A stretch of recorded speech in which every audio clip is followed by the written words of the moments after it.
രേണുസുതി ആദ്യമേ മനസ്സിലാക്കേണ്ട കാര്യം ഇതാണ്. നിങ്ങൾ പേഴ്സണലി ഉള്ള കാര്യങ്ങൾ നിങ്ങൾ പേഴ്സണലി സംസാരിച്ച് തീർക്കുക.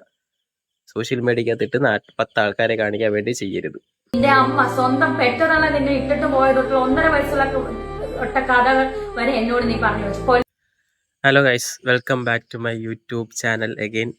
അപ്പം എനിക്കിന്ന് പറയാനുള്ളതെന്ന് വെച്ചാൽ നമ്മളെ രേണുസുതി, കിച്ചു ആർ.ഡി, പിന്നെ ഒരു ബിഷപ്പ്. സത്യം പറഞ്ഞാൽ ഈ രേണുസുതി ബിഷപ്പിന് കൊട്ടേഷൻ കൊടുത്തേക്കുവാണോ അതോ ഇനി പൈസ കൊടുത്തല്ലോ വല്ല പരിപാടിയും ചെയ്തേക്കുവാണോ എന്നാണ് എൻ്റെ ഒരു മനസ്സിൽ തോന്നുന്നൊരു കാര്യം. കാരണം ബിഷപ്പ് വന്നിട്ട് ഈ കിച്ചു ആർഡിൻ്റെ കുറേ കാര്യങ്ങൾ എന്തോ എൻ്റെ ബൈക്ക് പിടിച്ചു വെച്ചിട്ടുണ്ടെന്നോ കഞ്ചാവ് കേസിൽ പ്രതിയാണെന്നോ അങ്ങനെയൊക്കെ പറഞ്ഞിട്ട് കുറേ കാര്യങ്ങളൊക്കെ ബിഷപ്പ് എന്ന് പറയുന്നു. അതിൻ്റെ ഇടയ്ക്കൂടെ തന്നെ ഈ രേണുസുതിക്ക് ക്യാൻസർ ഇല്ല, രേണുസുതിയുടെ മുടി പൊഴിച്ച് കാണിക്കുന്നുണ്ടെന്നൊക്കെ പറഞ്ഞിട്ട് ഈ മനോരമ ന്യൂസിനകത്ത് ഒരു പോസ്റ്റർ വന്നിട്ടുണ്ടായിരുന്നു. സത്യം പറഞ്ഞാൽ ഇതിൻ്റെയൊക്കെ അർത്ഥം എന്തുവാണ്? സത്യം പറഞ്ഞാൽ ഇവരൊക്കെ റീച്ചിന് വേണ്ടിയിട്ട് ചെയ്യുന്നില്ലേ? ഇവർക്ക് ഈ ഒരു രോഗം ഉണ്ടെങ്കിൽ ഇവർ അതിൻ്റേതായ രീതിയിൽ നിൽക്കണം.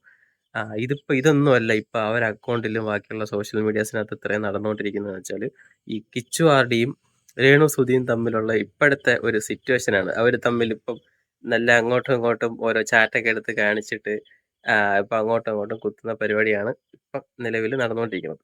അപ്പോൾ നമ്മളെ രേണുസുതിയുടെ ആ ഒരു ചാറ്റ് കാണിക്കുന്നുണ്ട് എന്ന് വെച്ചാൽ രേണുസുതി പറയുന്നത് എന്താണെന്ന് വെച്ചാൽ കിച്ചു പറഞ്ഞിട്ടാണ് ഈ സബ്സ്ക്രിപ്ഷൻ ചാനൽ തുടങ്ങിയെന്ന് രേണുസുതി പറയുന്നുണ്ട്.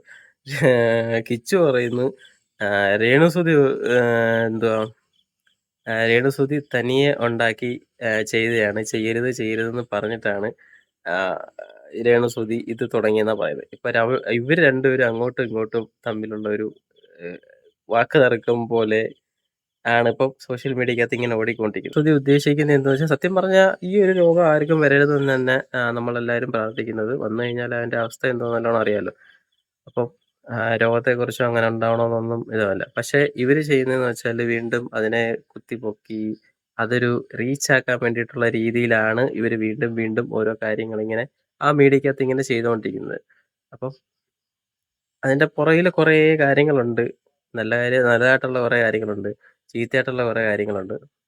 അപ്പം ഇവരെ അങ്ങനെ കുറ്റം പറയാൻ പറ്റത്തില്ല. അവർക്കൊരു രോഗം ബാധിച്ചിട്ട് നമ്മളത് അങ്ങനെ അവർ പറയുന്നുണ്ട് അതിനകത്ത്. അവർക്ക് എന്തോ 4ാമത്തെ സ്റ്റേജാണ്, ലങ്സിലും ഹാർട്ടിലും ആയിട്ടൊക്കെ ഇതിങ്ങനെ പടർന്നിട്ടുണ്ട്. അപ്പം ആ രീതിയിൽ നമ്മൾ പോകുമ്പോഴത്തേക്കും നമ്മൾ സ്വാഭാവികമായിട്ട് എന്തോ തോന്നുന്നത്. എന്നിട്ടും ഈ സോഷ്യൽ മീഡിയയിൽ കിടന്നിട്ട് ഇവർ രണ്ടുപേരും അങ്ങോട്ടും ഇങ്ങോട്ടും എന്ന് വെച്ചാൽ ഈ കിച്ചുവും രേണുസുതിയും കൂടെ അങ്ങോട്ടും ഇങ്ങോട്ടും കിടന്ന് അടികൂടക്കലാണ് പരിപാടി. എനിക്ക് ഇവരടുത്ത് രണ്ടുപേരടുത്തും എനിക്ക് പറയാനുള്ളതെന്ന് വെച്ചാൽ നിങ്ങൾ സബ്സ്ക്രിപ്ഷൻ ബട്ടൺ സബ്സ്ക്രിപ്ഷൻ ആ ഒരു ഇത് തുടങ്ങുന്നതിൻ്റെത് കിച്ചു പറഞ്ഞിട്ടാണെന്ന് രേണുസുതി പറയുന്നുണ്ട്. അപ്പം കിച്ചു പറയുന്നതെന്ന് വെച്ചാൽ രേണുസുതിയായിട്ട് തന്നെ തുടങ്ങിയതാണ്. തുടങ്ങരുത് എന്ന് പറഞ്ഞാൽ ഇങ്ങനെയൊക്കെയുള്ള കുറേ വിഷയങ്ങളൊക്കെ ഉണ്ടാവുമെന്ന് പറഞ്ഞിട്ടും രേണുസുതി കേട്ടില്ല എന്നാണ് കിച്ചു പറയുന്നത്.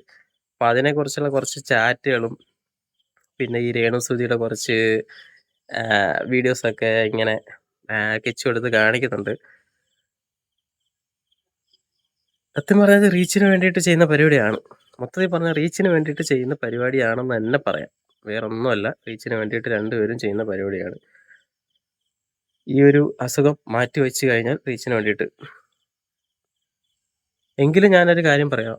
ഇത് നിങ്ങളെ സത്യം പറഞ്ഞാൽ ഇത് രണ്ടും ഈ അങ്ങോട്ടും ഇങ്ങോട്ടും കിടന്ന് അടിക്കുന്ന നിങ്ങൾ രണ്ടുപേരും പേഴ്സണലായിട്ടുള്ള വിഷയമാണ്.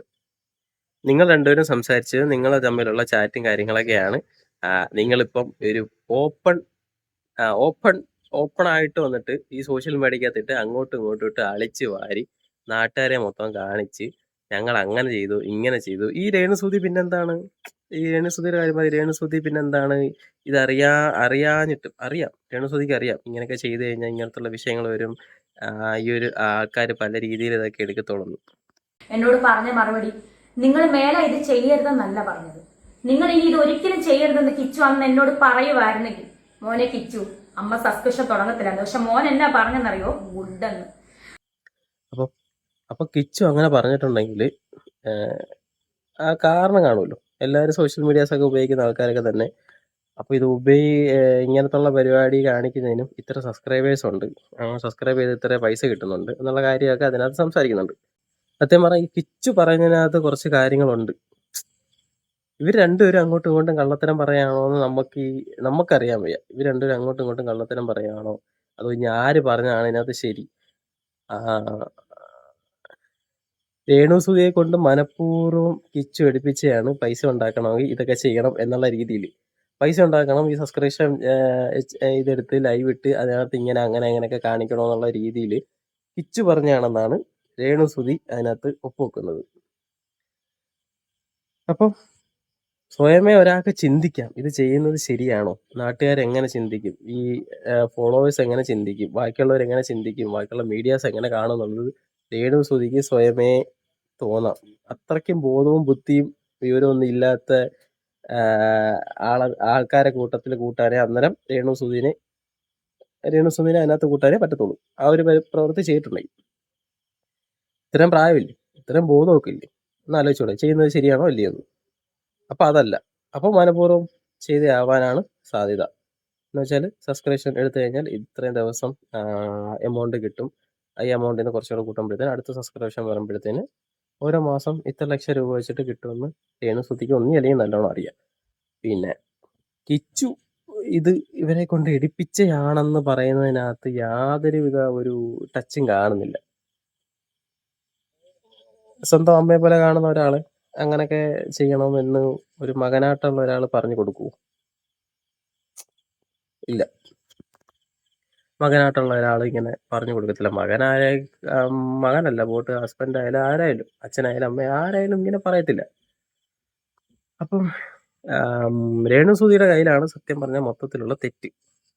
രേണുസുതി ഇത് ചെയ്യരുതായിരുന്നു, അങ്ങനെ പറഞ്ഞാലും ഇത് ചെയ്യരുതായിരുന്നു. അപ്പോൾ പൈസയുടെ പുറയിലാണ് എല്ലാ കളികളും. പൈസ പൈസ പൈസ പൈസയ്ക്ക് ആവശ്യമുണ്ടായിട്ട് മാത്രമാണ് ഇങ്ങനത്തുള്ള പരിപാടി ചെയ്തതെന്ന് നമുക്ക് ഇതിനകത്ത് നല്ല രീതിയിൽ മനസ്സിലാക്കാം. പിന്നെ കിച്ചുവിന്റെ കേസും പിന്നെ ഒരു ബിഷപ്പ് രാഹുൽ ദാസ്, ഞാൻ കിച്ചു എന്ന് വിളിക്കാൻ ആഗ്രഹിക്കുന്നില്ല. എൻ്റെ അവരുടെ സർട്ടിഫിക്കറ്റ് ഒക്കെ ഇവിടെ ഇരിക്കുന്ന സർട്ടിഫിക്കറ്റിനകത്ത് രാഹുൽ ദാസ് എന്നാണ് അദ്ദേഹത്തിന്റെ പേര്. ഈ രാഹുൽ ദാസ് എന്ന് പറയുന്ന വ്യക്തിയോട് എനിക്ക് പറയുവാനുള്ളത്, നീ സഹായിക്കണമെന്ന് ഞാൻ നിന്നോട് ആവശ്യപ്പെടുന്നില്ല. നീ സഹായിക്കണ്ട. അനേകർ നിന്നെ സഹായിച്ചാൽ നീ തരത്തിലൊക്കെ എത്തിയിരിക്കുന്നത്. അതുകൊണ്ട് ദൈവത്തെ വിളിച്ച് ശാന്തമായിട്ട് നീ ജീവിക്കാനാണ് എനിക്ക് നിന്നോട് പറയാനായിട്ടുള്ളത്. അത് പറയാനുള്ള അതോറിറ്റി എനിക്കുണ്ട്. മാടപ്പള്ളിയിലോ പ്ലാന്തോട്ടത്തിലോ അഹങ്കാരം കാണിക്കാൻ വരികയും ചെയ്യണ്ട. അതുകൂടെ എനിക്ക് പറയാനുണ്ട്. കാരണം ഈ വസ്തുവിന് ഉടമസ്ഥൻ ഞാനായിട്ടാണ് ഇവിടെ ജീവിക്കുന്നത്. ഇവിടെ വന്ന് ബഹളം എടുക്കാനോ ശല്യം എടുക്കാനോ ഒന്നും വരണ്ട. രേണുസുതി ഒരു രോഗിയാണ്. ഇവിടെ വന്ന് അങ്ങനെ എന്തെങ്കിലും ഇനി ആ പെൺകുട്ടിയെ ആക്ഷേപിക്കുന്ന വീഡിയോ പുള്ളിക്കാരൻ ഇടുവാണെങ്കിൽ നിയമ നടപടികളുമായിട്ട് ഞങ്ങൾ മുന്നോട്ട് പോകാൻ തന്നെയാണ് തീരുമാനിക്കുന്നത്. എൻ്റെ കൂടെ ഒരു തീരുമാനം അതാണ്. അപ്പോൾ നമുക്ക് സ്വാഭാവികമായിട്ടും തോന്നുന്നതെന്ന് വെച്ചാൽ ഈ ബിഷപ്പ് വന്നിട്ട് കിച്ചുവിനെതിരെയാണ് പറയുന്നത്. അപ്പം ബിഷപ്പ് പറയുന്നതെന്ന് വെച്ചാൽ ആ രേണുസുതിക്ക് വയ്യാതെ നടക്കുമല്ലേ, രേണുസുതി ഇങ്ങനെയൊക്കെ ചെയ്യാവോ, കിച്ചു ഇങ്ങനെയൊക്കെ ചെയ്യാവോ എന്ന് പറയുന്നത് ബിഷപ്പ് വന്ന്. അതിൻ്റെ ഇടയ്ക്ക് കൂടെ ഒരു ബൈക്കിന്റെ കേസും ഒരു കഞ്ചാവ് കേസ് നേരത്തെ പെട്ടിട്ടുണ്ടെന്നുള്ള രീതിയിലൊക്കെ ബിഷപ്പ് ഇങ്ങനെ കിച്ചുവിനെതിരെ ആഞ്ഞടിക്കുന്നുണ്ട്. സ്വാഭാവികമായിട്ട് നമ്മൾ ചിന്തിക്കുന്നത് വെച്ചാൽ രേണുസുതി ബിഷപ്പിന് കൊട്ടേഷൻ കൊടുത്ത് എന്നുള്ള രീതിയിലേ ചിന്തിക്കത്തുള്ളൂ. അപ്പോൾ ഇതൊക്കെ ഇവരെയൊക്കെ പേഴ്സണൽ ആയിട്ടുള്ള കാര്യങ്ങളാണ്. നിങ്ങളൊന്ന് ആലോചിച്ച് നോക്കണം. ഇവരെയൊക്കെ പേഴ്സണൽ ആയിട്ടുള്ള ഈ ഒരു കാര്യം വന്നിട്ട് സോഷ്യൽ മീഡിയക്കകത്ത് ഇത് തെളിയിക്കണം, നാട്ടുകാരെ അറിയിക്കണം എന്നുള്ള രീതിയിൽ വന്ന് പറയുന്നത് ശുദ്ധമായ ഒരു മണ്ടത്തരമാണ്. നേരായിട്ടുള്ള ഒരു കാര്യമല്ല. രേണുസുധിയുടെ മിക്ക ഇതിലും അതാണ് സംഭവിച്ചിട്ടുള്ളത്. ഞാൻ നേരത്തെ പറഞ്ഞിട്ടുള്ളൂ, ഏതെങ്കിലും മീഡിയക്കാർ വരുമ്പോൾ എന്തേലും ഒരു അലമ്പ് ചോദ്യം അല്ലെങ്കിൽ എന്തെങ്കിലും തൊലിഞ്ഞ ചോദ്യം ചോദിക്കുമ്പോഴത്തേന് മറുപടി അപ്പോഴേ കൊടുക്കും, ഒന്നും നോക്കത്തില്ല. അതിനെക്കുറിച്ച് എന്തെങ്കിലും ചെയ്യാൻ നേരത്തെ ഒരു 1000 വട്ടം ചിന്തിക്കണം നമ്മൾ. അവൻ എന്ത് ചോദിച്ച ചോദ്യം അല്ലെങ്കിൽ അവൻ എന്തുമായിരിക്കും ഉദ്ദേശിച്ചത് എന്നുള്ളത്. അത് ഈ രേണുസുധിക്ക് പറഞ്ഞിട്ടില്ല. സത്യം പറഞ്ഞാൽ അതാണ്. നിങ്ങളൊന്ന് മനസ്സിലാക്കണം. നിങ്ങളൊന്ന് ആലോചിച്ച് നോക്കേ. എടാ ഇങ്ങനെയൊക്കെ ചെയ്യണമെന്ന് പറയുമ്പോഴത്തേന് ഒരാൾ വന്നിട്ട് ഇങ്ങനെയൊക്കെ ചെയ്താൽ കുറേ പൈസ കിട്ടും, പൈസ ഉണ്ടാക്കാന്നുള്ള രീതിയിൽ പൈസ ഉണ്ടാക്കാൻ വേണ്ടി നടക്കുന്ന ആൾക്കാരാണെങ്കിൽ അതൊക്കെ ഒന്നും മനമില്ലാത്ത രീതിയിലൊക്കെ അങ്ങ് പോവും. പിന്നെ അത് സോഷ്യൽ മീഡിയക്കകത്ത് വന്നിരുന്നിട്ട് ഞാൻ അത് ഉദ്ദേശിച്ച് ചെയ്തതല്ല, ഇത് ഉദ്ദേശിച്ച് ചെയ്തതല്ല, പിന്നെ എന്ന് പറഞ്ഞിട്ടൊന്നും ഒരു കാര്യമില്ല. വേറെ ആൾ തലയെ കൊണ്ടിടാനായിട്ടാ നോക്കുന്നതെന്നാണ് ഇതിനകത്തുനിന്ന് മനസ്സിലാക്കാൻ പറ്റുന്നത്. എന്ന് വെച്ചാൽ കിച്ചുവിന്റെ തലയെ കൊണ്ടിടാനായിട്ടാണ്.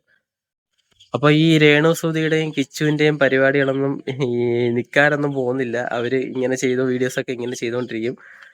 പിന്നെ ഈ ബിഷപ്പിന്റെ കാര്യം, ബിഷപ്പ് അതിൻ്റെ ഇടയ്ക്ക് കുറെ കാര്യങ്ങളൊക്കെ പറയുന്നുണ്ട്. അപ്പോൾ എനിക്ക് നിങ്ങളുടെ അടുത്തൊക്കെ പറയാനുള്ളതെന്ന് വെച്ചാൽ, നിങ്ങളെ പേഴ്സണലായിട്ട് നിങ്ങൾ അങ്ങോട്ടും ഇങ്ങോട്ടും സംസാരിച്ച കാര്യങ്ങൾ ഒരു സോഷ്യൽ മീഡിയ പ്ലാറ്റ്ഫോമിൽ വന്നിട്ട് തൊഴുത് ഇനി നിർത്ത് എന്ന് അങ്ങനത്തുള്ള ഇനി ഇതിനൊക്കെ ചെയ്യരുതെന്നുള്ള രീതിയിൽ സോഷ്യൽ മീഡിയയിലല്ല സംസാരിക്കേണ്ടത്. ഇതൊക്കെ ഒരു സോഷ്യൽ മീഡിയയിൽ ഇട്ടല്ല, നാട്ടുകാരെ കാണിക്കാൻ വേണ്ടിയിട്ടല്ല ചെയ്യേണ്ടത്. ഇപ്പം അതൊക്കെ ആരാ തുടങ്ങി വെച്ചെന്ന് ആദ്യമേ ആലോചിക്കണം. അപ്പം നിങ്ങൾ ഇത്രയും പേര് പേഴ്സണലി സംസാരിക്കുന്നത് പേഴ്സണലി സംസാരിച്ച് തീർക്കണം. സോഷ്യൽ മീഡിയ ഇട്ട് കഴിഞ്ഞാൽ ഇതിനൊക്കെ ബാക്കിയുള്ളവരെടുത്തിട്ട് അലക്കി തന്നെ ചെയ്യും. പിന്നെ അതിനെ രേണുസുധിയുടെ വിഷയം എന്ന് വെച്ചാൽ എന്നെ അങ്ങനെ പറഞ്ഞു, ഇങ്ങനെ പറയുന്നു, അങ്ങനെ പറയുന്നു എന്നൊക്കെ പറഞ്ഞിട്ടായിരിക്കും രേണുസുധി ഇങ്ങനെ വരുന്നത്. രേണുസുധി ആദ്യമേ മനസ്സിലാക്കേണ്ട കാര്യം ഇതാണ്. നിങ്ങൾ പേഴ്സണലി ഉള്ള കാര്യങ്ങൾ നിങ്ങൾ പേഴ്സണലി സംസാരിച്ച് തീർക്കുക. സോഷ്യൽ മീഡിയക്കകത്തിട്ട് 10 ആൾക്കാരെ കാണിക്കാൻ വേണ്ടി ചെയ്യരുത്. എന്തായാലും സംഭവം ഇത്തിരി ഗുരുതരമാണെന്ന് തോന്നുന്നത്. ഇവർ രണ്ടുപേരും അങ്ങോട്ടും ഇങ്ങോട്ടും, ഒരാള് ഇയാളെ പറയുന്നു, അവൻ പറഞ്ഞിട്ടാ ചെയ്തെന്ന് പറയുന്നു. അങ്ങനെയൊക്കെയാണ് വിഷയങ്ങൾ പോണത്. അതിന്റെ ഇടയ്ക്ക് കൂടെ ഒരു ബിഷപ്പ്. അപ്പം എന്താണെന്ന് വെച്ചാൽ നമുക്ക് അടുത്ത വീഡിയോ കാണാം. അപ്പം വീഡിയോ കണ്ട് ഇഷ്ടപ്പെടുകയാണെങ്കിൽ തീർച്ചയായിട്ടും ലൈക്ക് ചെയ്യുക, സബ്സ്ക്രൈബ് ചെയ്യുക, കമൻറ്റ് ചെയ്യണം. അപ്പം അടുത്തൊരു വീഡിയോ കാണുന്നവരെല്ലാവർക്കും ഗുഡ് ബൈ.